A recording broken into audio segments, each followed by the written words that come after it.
Good evening, ladies and gentlemen, and welcome to yet another great episode of Bahrain Now, your source of local initiatives, happenings, talents, and trends. I'm your host, Khalid Hidris, here to walk you through our exciting lineup of segments and personalities from around Bahrain. So don't go away, and we'll be right back.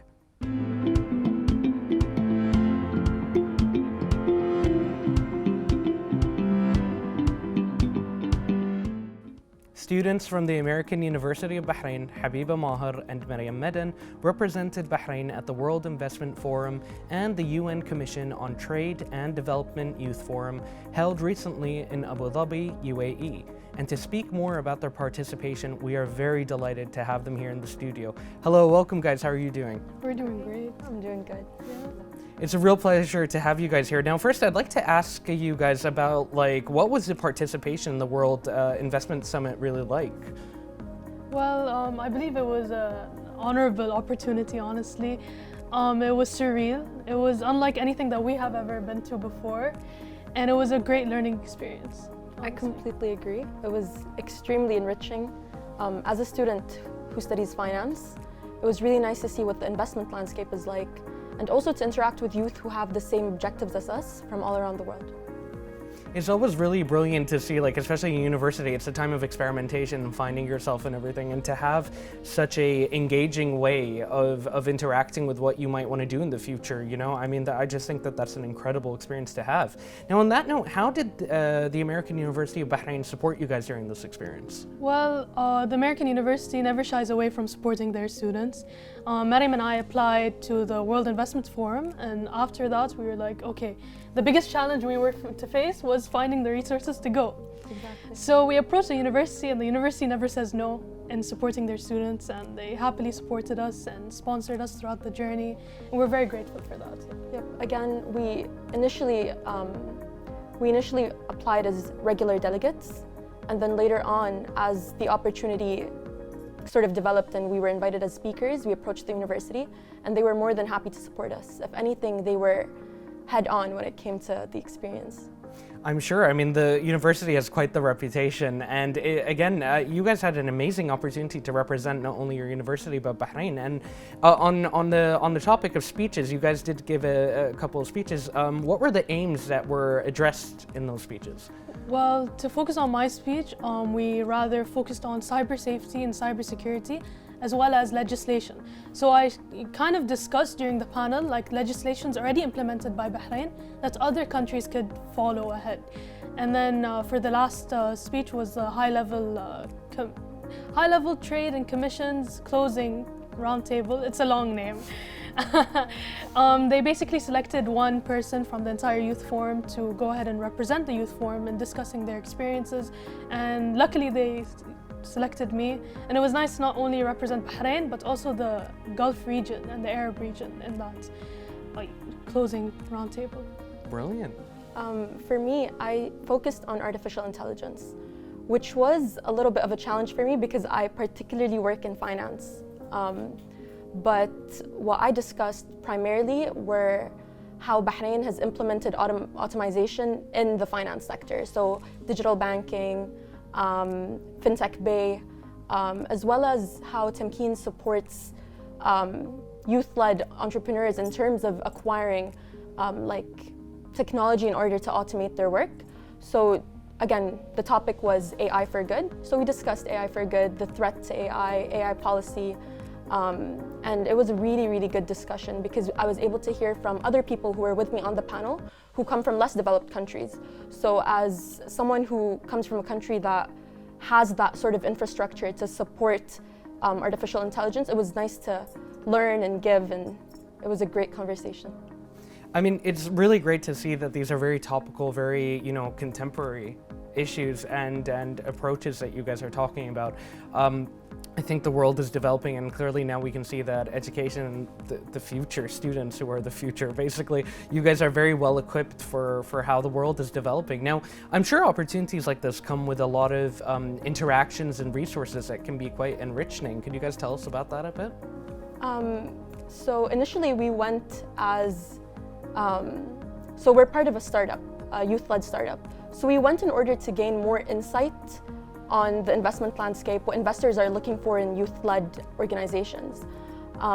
So it really was a learning process. It was really nice to hear from other people. Again, it was a very multicultural landscape, people from all around the world. Can you go ahead? To add on that, not only did we really look at specifically what investors were looking at, but rather, when it comes to youth-led startups, it's really difficult to get, seeding funding and investment from people outside of the region. So we kind of looked at what are they looking at when it comes to these companies specifically, and how do they end up helping. Some help by mentorship, some by actually funding and whatnot. To go back to the multicultural issue, being in a room where we're probably the only, we were 5-6 Arabs and the rest were from all around the world, and me and Mariam and I have never really been in a situation where we were very immersed with different cultures and different identities from all around the globe, and that taught us a lot about respecting each other's cultures, social cues, social norms and whatnot. It was a very fun experience. And all of them are very inspiring youth. Yes. You look at people from all around the globe who all have youth-led initiatives, whether it be in finance, or it be in industry, or it be in tech. So they're all very inspiring, and being able to learn from them, I think, was the most enriching aspect of the experience. I agree, because you see the most inspiring, the most, achieving, or rather successful individuals from each country came together in a group, and we really got to learn from each other. I mean, I'm really glad to hear that, because obviously when you go to a situation where you're surrounded by different people, I think actually a lot of the time you probably end up learning that you have a lot more in common than you think. Exactly. And I'm sure that, especially because you guys went there with a goal, that was a lot easier to see as well. Now, other than, for example, learning about culture and all of that, which is kind of like an intrinsic part of that experience, how do you value the discussions that you were able to have with all of these different people? So many people from developing countries that require those resources, required to fill that investment gap, and that's the whole purpose of the World Investment Forum. The world is experiencing the largest investment gap. There isn't enough foreign direct investment. So you see people that want that support, and you sort of realize the importance of giving that support, whether that, again, be in education, feeding infrastructure, emerging technology. Yeah. Collaborating, I guess, is the most important aspect. Yeah, and in addition to that, we built, or rather we wrote a youth declaration based on the 3 topics that Mariam mentioned. And we came together as groups of, rather, we thought we were individuals from different places, but rather a group with a shared common issue, common topic. But it also shed the light about how, let's say, for example, here in the Gulf region, we're focusing about integrating AI in education, while people from other regions are just looking for education. And to find common ground within that discussion is very difficult, but it's also very enlightening, and it's really educated us more about the global infrastructure problem and the education problem that exists in different regions, and that we can't really move forward without helping them as well. So we can all be on the same level and then move forward together. I like that. It's a very cohesive approach to everything. And I mean, obviously you guys have learned quite a lot from this experience, but if you guys could give me a summary of some of the best stuff you learned from participating in this event, what would they be? I believe maybe my most memorable experience in the event was when the DCO Secretary General, Ms. Dima Al-Yahya, came and gave us a talk about how women in technology aren't as, let's say, underprivileged as we may think, especially within the region. And she really shed the light about certain problems, for example, like how women above 30 in the tech industry, once they get married and have children and whatnot, they don't really pursue higher positions within the industry. And she said that it's important for us to build the base for a woman to pursue such roles in the industry. And as a woman in tech, I found that very inspiring, and honestly it was my favorite part of the event, seeing someone and relating to them, and seeing someone in a place where you want to be in the future. It's always inspiring. I completely agree. One of them for me had to be the talk given by Her Excellency Ms. Dima Al-Yahya. She focused a lot on how women in, I guess, industries that are primarily led by men struggle and how we need to find a sort of solution to that, and how, like Habiba said, we need to form the foundation for women to grow in fields that are led by men. And that's very inspiring as someone in finance and as someone in business, and again for Habiba as someone in tech. Another thing that was, I guess, the most enlightening part were the people. We met people from all around the world, from different levels of expertise, areas of expertise, and it's really shocking, it's staggering how much you can learn from people your own age, because they're all extremely inspiring, you know. And in addition to that, like, you can imagine yourself walking in the halls of the World Investment Forum, and it's in a place where it's rather very high security. So you walk and you see the Minister of Finance, you see the Minister of Industry, you see the CEO of this bank and the CEO of this organization. It's crazy, it's surreal, because you can learn so much by just going up to them and introducing yourself and going and I want to learn something from you. Give me 5 minutes of your time. And they're very much happy to give you 5 minutes of their time, because they understand that whoever's in that forum right now are all willing to change and willing to learn. And to have that opportunity is insane. And really, it changed our perspective on, you know, how we view the industry and how we view the people that lead the industry. Again, it completely blows my mind away how enriching this opportunity is, and it's really inspiring to hear that you guys have taken a lot of what you've experienced to heart, especially, you know, for example, the topic about, you know, women in these fields, because I think role models are important, right? Yeah. And once you just see that someone's taken, even if it's just a first step, you know you can build on that. And now I'm already quite taken by this entire concept, so I'm sure that there are a lot of people who are looking to follow in your footsteps and also participate. What advice would you give to those people? It sounds very cliche, but Habiba's gonna laugh at me for saying it, but just show up. Yeah. You know, throwing your name in a basket means more than enough. We initially went into it, so we were thinking about it throughout the summer. Habiba and I are very, very driven when it comes to opportunities, because we believe that this period of time, university, is a period of growth and development.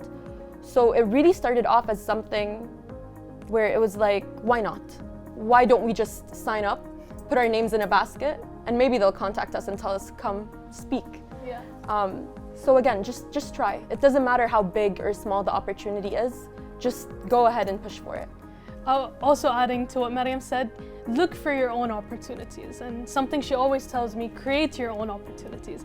Don't sit there waiting for, you know, the opportunity to come to you, because when the opportunity comes to you, it's already been taken. Khalas, yani someone already, let's say, ran faster than you in that point of time. Another advice I'd say is always ask.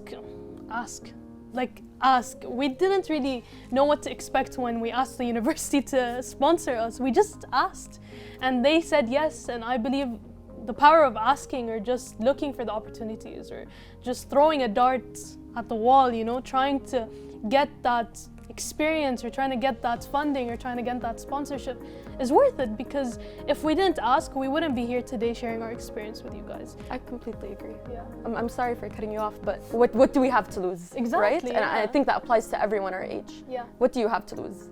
Just ask. I think that's a very pragmatic way of looking at everything, and it's like you guys said, if you don't show up, if you don't ask, I mean, you can't really expect anything if you don't try, at least. So I think that those are some beautiful words. And now, just before we wrap up, is there anything else you'd like to share with our viewers? Yeah, I'd like to thank the university 100%. Like, the university has been sponsoring us since day one, you know, sponsoring us in many events, and just getting us out there in the field. And I think that unlike any university out here in Bahrain, they're doing the best in supporting students. And for the students of AUBH, just ask, because what's gonna happen? What are you gonna lose?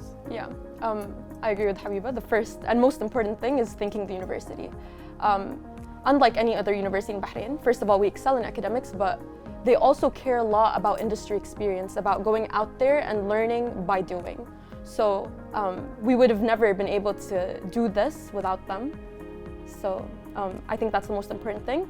And again, to young people like us, people who want to do, because I know everyone's extremely, extremely willing, and they want to grow, they want to develop, just try.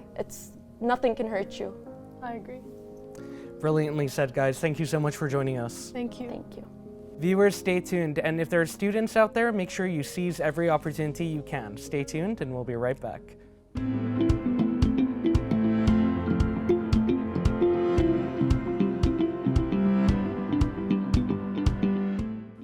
Reconstructive surgery is all about repairing people and restoring function.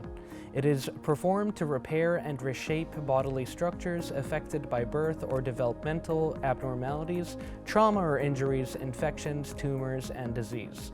Using a wide range of reconstructive techniques, plastic surgeons repair damage primarily through the transfer of tissue from one part of the body to another.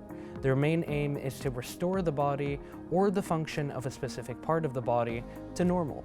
And to shed more light in this field, we have with us plastic surgery consultant, Dr. Mustafa Abdulhaleem. Welcome, doctor. How are you? I am fine. Nice to meet you. It's nice to meet you too, and we're so happy to have you here on the show. So I'd like to start by asking you that the field of plastic surgery, I mean, it's advanced quite a bit in the last few years. So can you tell us about this development and how you see Bahrain faring in regard to this field, especially in terms of reconstructive surgery? Okay, Bahrain now is very advanced in the field all over of plastic surgery. Plastic surgery have a lot of fields, as you mentioned, mainly the reconstruction, which is now a hot topic regarding the plastic surgeons. First is techniques are getting more advanced now. In the past few years, new operations, new ideas are coming to us. Up-to-date information is very nice, making people more safe, more easy operations. Also here in Bahrain, the authorities in the form of Ministry of Health are providing us with a lot of workshops, a lot of conferences here to get us up-to-date knowledge and the technologies here in Bahrain, which is very nice to us now. Thank you so much for your answer. And as a plastic surgeon, what types of surgeries are you personally involved in? The plastic surgery field have a lot of divisions. The first one, which is the hot topic, the reconstructive surgery. Second one, which is also a hot topic, is the aesthetic surgery. Also, there is burn surgery, there is hand surgery, there is microscopic surgery, a lot of divisions. Personally, I am interested in reconstructive surgery, especially the ear surgery, especially babies born with no ears. This is my main interest for about 8 years now. Also the aesthetic surgery like body contouring and everything like this. An interesting field to be involved in, especially to work on babies, especially I imagine that that's quite rewarding work. Yes. And you're also specialized in hand surgery and microsurgery. Can you tell us a little bit more about that? The hand surgeries including to work all delicately over the tendons of the hands, the bones of the hands, also the nerve function of the hand, including the total reconstruction of the hand. If some patients come to us due to accidents, having lost totally of their hand, so we reattach it under microscopic surgery in a very long operation. It takes about 12 hours or more to repair the hand again. Also, a lot of patients having different types after cancer, after something congenital abnormalities, so they need to regain function and the movement of their hand. This is very delicate to deal with in hand surgery. Also, the maxillofacial surgery includes fracture of the bones of the face or the jaw, also tumors here, and you need to make a new bone for your jaw and everything. This is also a very large division of the plastic surgery. Interested in both. I mean, it's a very fascinating field, but also quite delicate, isn't it? And what are the new types of services? Because like we said at the beginning, I mean, it's an advancing field and it constantly is. So what are some of the latest developments in the field of plastic surgery? The latest advancement now, it is mainly to the machines and the technologies is helping you to do the operations more safe and more better. There is advancement now in the microscope which we are using during surgeries. In the past we have also only magnification up to 10x or something.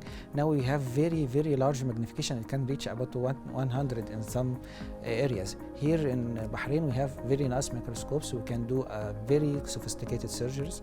Also we have advances now in after the operation for the recovery of the patient. We have a lot of communication with the physiotherapy doctors to make a teamwork for these patients, how to regain function and return to his job easily after this.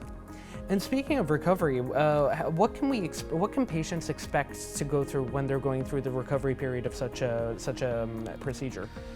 According to each patient, we have a program of him either from before the surgery and after the surgery, in collaboration with the physiotherapist and in collaboration with the anesthesia, in collaboration with even the dietitian doctor, to make the patient in best general condition for him to regain activity again. So minimally for hand surgery and the reconstructive surgery, it needs about from starting 2 weeks till 6 months, according to the type of trauma we are dealing with, to regain the patient to normal function with no pain.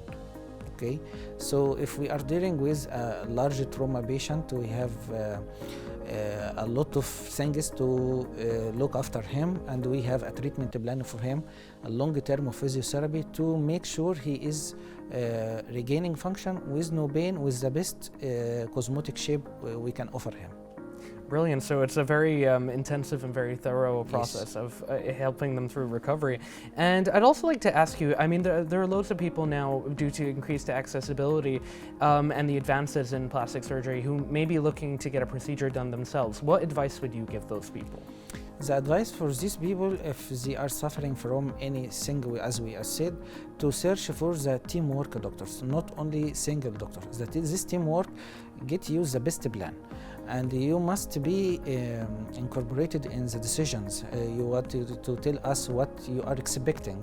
If you are expecting to be normal again in such a very traumatized patient, it is impractical. So we must deal with each condition as a teamwork, as I said, and with treatment plan, and which is very clear to the patient and expected outcome for him to make him psychologically accepting the result.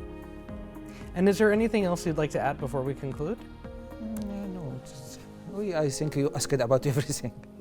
Well, thank you so much, Doctor. It has been a very illuminating and very informative talk. We appreciate having you here. Okay, thank you so much. Viewers, don't go away. We'll be right back with more on Bahrain Now.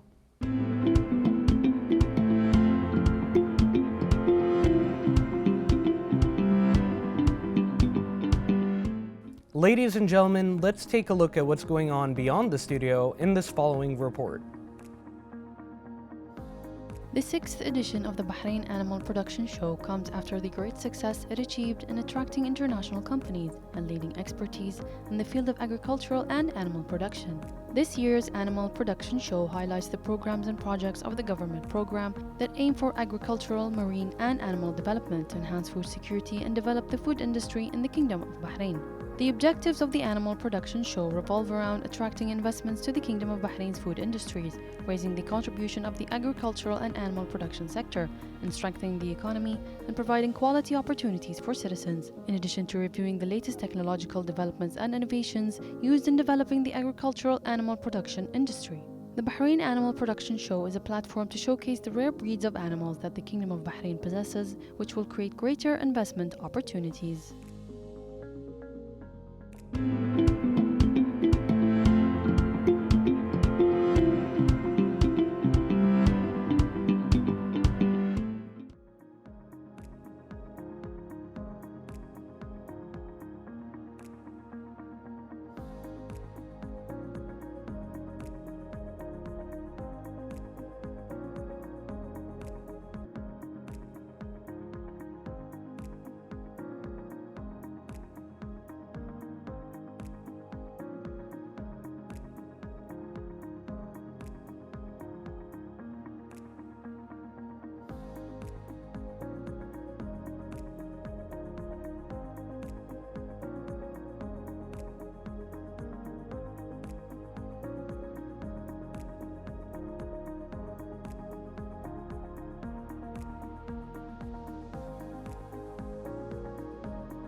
Well, ladies and gentlemen, we've made it to the finish line. A huge thank you to all of you for joining us tonight on the show, and another huge thank you to all of you watching us at home.